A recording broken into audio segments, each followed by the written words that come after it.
السلام عليكم. معكم ميس منال محمود ومكملين معكم سلسلة الحروف اللي بدأناها، والنهاردة هناخد حرف الام. اسمه ام ام ام. صوته في الكلمة ما ما ما ما ما ميلك ما ما مونكي ما ميلك وما مونكي. ميلك يعني لبن ومونكي يعني قرد. تعالوا نكتب مع بعض حرف الام وركزوا معايا شوية معلش. هناخد سطر مستقيم كده بخط مستقيم بيمر بالثلاث سطور، تمام، ومن هنا هننزل بخط منحني. عايزاكم تنزلوا معايا بالراحة للسطر التالت. نطلع تاني بخط منحني برضو، ننزل تاني بخط مستقيم.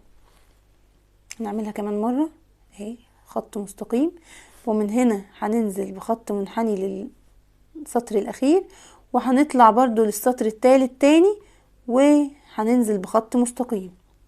كمان مرة خط مستقيم، نرسم خط منحني، خط منحني عكسه، وننزل بخط مستقيم تاني.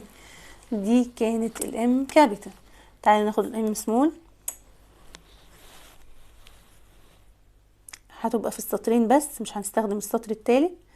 اهو خط مستقيم، ومن تحت مش من السطر ده، لا، تحت سنة صغيرة هناخد منحنى كده وننزل بخط، ومن هنا برضو هاخد زي منحنى كده وانزل بخط مستقيم.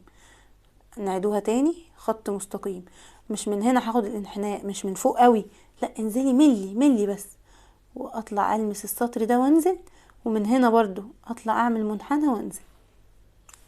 كمان مرة اهو، واطلع كده تحت اعمل زي منحنى كده وانزل، واطلع من هنا برضو اعمل منحنى وانزل.